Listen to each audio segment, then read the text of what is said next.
آج سے قبل 12 سال پہلے ایک لڑکی میرے پاس آئی۔ وہ بیمار تھی، کافی بیمار تھی۔ اس کا چیک اپ کیا، وہ بہت خوبصورت تھی۔ اس کی نیلی سی آنکھیں، نہ جانے مجھے کیا ہوا۔ میں پہلی نظر میں ہی اس پر دل ہار گیا، لیکن خاموش رہا۔ اس کا علاج جاری رہا، بالکل ٹھیک ہو گئی۔ جب وہ آخری بار میرے پاس آئی، میں نے ہمت کر کے اس سے کہا، کیا اپنا نمبر ہم کو دے سکتی ہیں؟ یہ تھا تو میرے شبے کے خلاف، لیکن جوان تھا، نادان بھی تھا۔ اس نے میری طرف دیکھا، پھر مجھے اپنا نمبر دے دیا۔ وہ اتنی خوبصورت تھی، میں بتا نہیں سکتا تھا۔ اس کی نیلی سی آنکھیں، گندمی رنگ، مسکرائے تو ڈمپل بنتے ہوں، خوبصورت ملائم بال۔ میں نے اسے کال کی، وہ مجھے پہچان گئی۔ جی ڈاکٹر صاحب، مجھے یقین تھا آپ کا فون ضرور آئے گا۔ میں نے پوچھا، آپ کیا کر رہی تھی؟ آہستہ سے بولی، بس حالات سے لڑ رہی ہوں۔ میں نے بات مذاق میں ٹال دی، کیا حالات سے لڑنا؟ بھلا آپ یہ بتائیں، رہتی کہاں ہے؟ اس نے بات بدل دی، ڈاکٹر صاحب چھوڑیں نہ، میں کہاں رہتی ہوں؟ آپ بتائیں، آپ کیوں کرتے ہو مجھے کال؟ کیوں لیا میرا نمبر؟ میں مسکرا دیا، آپ جانتی ہیں اللہ پاک نے آپ کو کتنا خوبصورت بنایا ہے، آپ بہت پیاری ہیں۔ وہ خاموش رہ گئی۔ ڈاکٹر صاحب، پیارا ہونے سے کیا ہوتا ہے؟ کاش نصیب بھی پیارے ہوتے۔ میں نے سوال کیا، کیوں؟ آپ کے نصیب کو کیا ہے؟ وہ چپ ہو گئی۔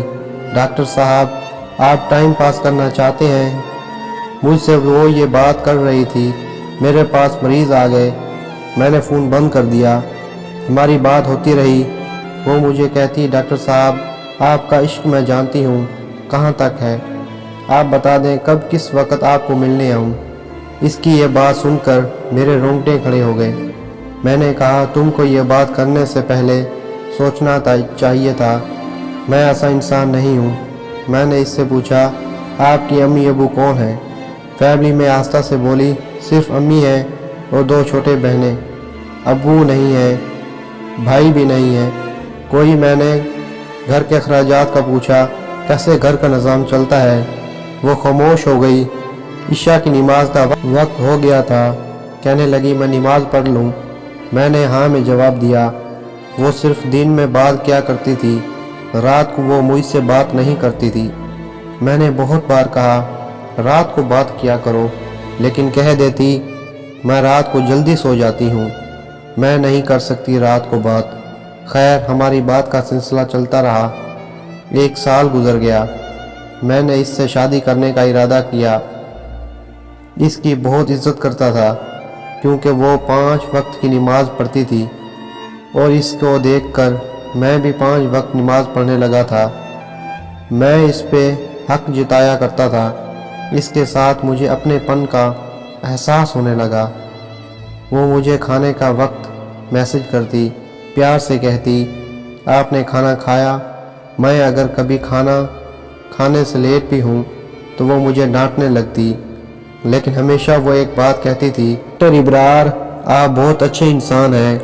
میں نماز پڑھ کر دعا کرتی ہوں، اللہ پاک آپ کو بہت اچھی ہمسفر عطا کرے۔ میں تڑپ کر اسے کہہ کرتا، ایمان، میری ہمسفر بس آپ ہی ہیں، آپ ہی سے شادی کروں گا۔ لیکن وہ زور سے ہنسنے لگی، نہیں ڈاکٹر صاحب، میں آپ کے قابل نہیں ہوں۔ وہ بات ادھوری چھوڑ جاتی۔ مجھے یاد ہے، میں اسے جتنا بھی ڈانٹتا، جتنا بھی کچھ کہتا، وہ غصہ نہ کرتی۔ میری ڈانٹ، میرا غصہ، میرا سخت لہجہ برداشت کرتی۔ ایک بار اس نے میرا فون نہ اٹھایا۔ میں نے اسے بہت ڈانٹا۔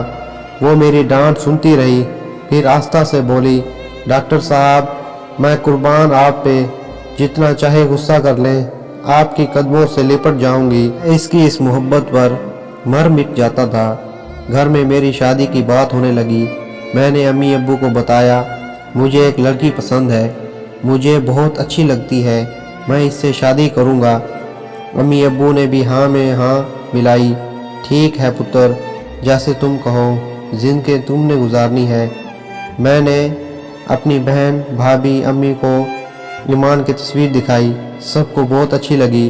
وہ تھی بہت ہی خوبصورت، میں بہت خوبصورت تھا۔ سب کہہ رہے تھے جلدی سے ایمان کے گھر جائیں گے رشتہ لے کر۔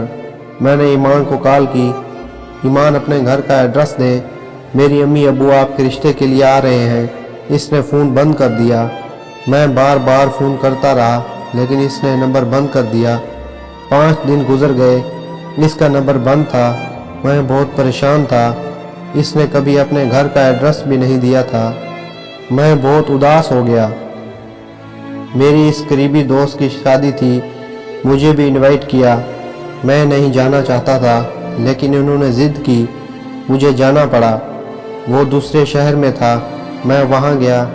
مجھے دوست کہنے لگے بہت بڑی کنجری بلوائی ہے، کیا ڈانس کرتی ہے، کیا ناچتی ہے، کیا کمال کا پیس ہے یار۔ میں تو ایمان کی یاد میں اداس تھا، وہ اچانک کہاں غائب ہو گئی۔ دوستوں کے ساتھ بیٹھا ہوا تھا، پروگرام شروع ہوا، سب سیٹیاں بجانے لگے، شور تھا، ایک میوزک شروع ہوا، کچھ لڑکیاں ناچتے ہوئے اسٹیج پر آئیں، میوزک بجنے لگا۔ پھر ایک قیامت میں مجھ پر گزری، میری نظر نے جو دیکھا، ایمان کا نام سنا، جلانے لگا، اس کا نام نہ لو۔ وہ لڑکی آہستہ سے بولی، ڈاکٹر صاحب بس ایک بار سن لیں، وہ بیچاری حالات سے ہاری ہوئی ہے، وہ گندی لڑکی نہیں ہے، وہ مجبور ہے، بس آپ ایک بار اس کے گھر آ کر دیکھ لیں، سب کچھ سمجھ جائیں گے۔ ایک بات کہوں ڈاکٹر صاحب، وہ آپ سے پیار کرتی ہے لیکن خود کو آپ کے قابل نہیں سمجھتی، ہر وقت آپ کی باتیں کرتی رہتی ہے، ہر وقت آپ کا ذکر کرتی۔ ایک بات بتاؤں، وہ بہت اچھی ہے، پلیز اسے سنبھال لیں، وہ تھک گئی زندگی سے لڑتے لڑتے۔ اس کی ماں کینسر کی مریض ہے، بہنیں چھوٹی ہیں، اسکول پڑھتی ہیں، وہ عزت سے جینا چاہتی تھی لیکن زمانہ اسے نوچ کھانا چاہتا ہے۔ بس اس سے آگے نہ بولو، میں کچھ نہیں کہوں گا، اسے معاف کر دینا۔ میں خاموش تھا۔ رات کو گھر آیا، بہت اداس تھا۔ ایمان کے گھر کا ایڈریس مجھے اس لڑکی نے بتایا۔ میں امی ابو کے ساتھ لیے دوسرے دن ایمان کے گھر چلا گیا۔ دروازے پر دستک دی، اس کی چھوٹی بہن نے دروازہ کھولا۔ ہم گھر میں داخل ہوئے، ایمان کی امی چارپائی پر لیٹی ہوئی تھی۔ ہم پاس گئے، امی کھانستے ہوئے اٹھی، آپ لوگ، میں نے تعارف کروایا، میں ڈاکٹر ہوں۔ ایمان نماز پڑھ رہی تھی، امی ابو بات کرنے لگے، ہم آپ کی بیٹی کا رشتہ لینے آئے ہیں۔ ایمان نماز پڑھ کر آئی، مجھے دیکھ کر حیران تھی، ڈاکٹر آپ یہاں؟ میں ہلکا سا مسکرایا، میں نے کہا کسی کو کچھ نہ بتایا تھا۔ ایمان کیا کرتی ہے؟ ایمان نے مجھے بہت منع کیا، ابرار میں اچھی لڑکی نہیں ہوں۔ میں مسکرا کر بولا، جس کی وجہ سے میں 5 وقت کا نمازی بن گیا، بھلا وہ کیسے اچھی نہیں ہو سکتی؟ حالات مجبوری کے تماشے میں میری جان آپ رزق کی خاطر ناچنے لگی۔ اب میں ہوں نا، سب بھول جاؤ، اب سے آپ میری عزت ہے۔ حجاب بلک بلک کر رونے لگی۔ سب بہت خوش تھے، ہمارا نکاح ہو گیا، ہم نے شادی کر لی۔ یہ تھا تو ناممکن، لیکن ایک سچا مرد ہمیشہ عورت کی عزت کا محافظ بنتا ہے۔ شاید میں بھی وہی کیا، میں نے کبھی کسی کو نہیں بتایا ایمان ناچنے والی تھی۔ اس کے حالات اور وقت نے اسے کنجری بنایا تھا، میں کیوں کر اس کے دامن پر کیچڑ اچھالوں؟ ایمان میرے سینے لگ کر رونے لگی۔ ابرار آپ سے فرشتے بھی ہوتے ہیں، دنیا میں بھلا مرد تو عزت نوچتے ہیں، آپ تو میری عزت کے محافظ بن گئے۔ مرد اتنا خوبصورت بھی ہو سکتا ہے۔ میں نے ماتھے پر بوسہ کیا۔ مرد وہ نہیں ہے جو کسی کی با پردہ با حیا شہزادی کو کنجری بنا ڈالے، بلکہ مرد وہ جو کسی کنجری کو بھی با حیا با پردہ بنا دے۔